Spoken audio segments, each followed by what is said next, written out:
Додека очите на јавноста се вперени во судскиот процес за трагедијата во Кочани, политичките партии се длабоко во јавната дискусија околу демократските алатки за расчистување на целиот случај.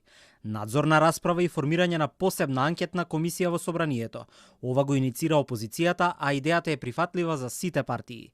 Но форматот и суштината се уште не се дефинирани. СДСМ вчера поднесе предлог до законодавниот дом, а ВМРО-ДПМН е порача. Прифаќаме, но ако се прошири комисијата за сите трагедии од изминатите години. Лидерот на СДСМ Филипче денеска остро му возврати на премиерот Мицкоски, кој го обвини него и неговата партија за водење некрофилска политика.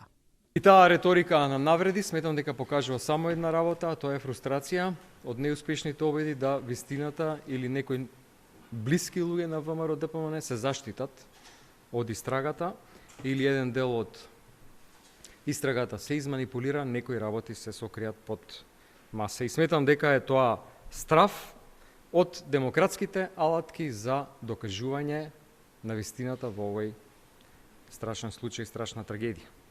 Председателот на владата Христијан Мицкоски во интервју за Топ тема на Телма го зацврсти ставот на мнозинството. Поддржуваат анкетна комисија за Кочани, но да се зборува и за сите останати трагедии што се случија во годините наназад.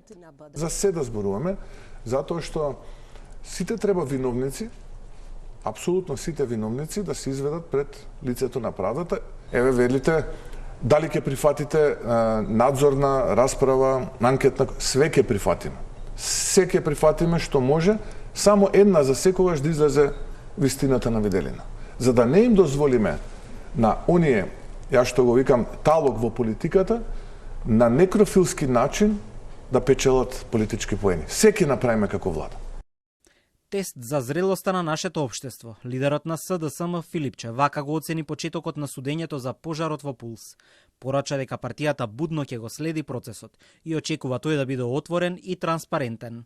Од ВМРО-ДПМН порачаа дека одговорност на судот е да има правда за случајот Пулс, истиот да не биде компрометиран и да ги повика на одговорност сите кои се огрешиле во било каква смисла, без разлика на политичката или етничката припадност и без да се води сметка на политичките пораки и притисоци.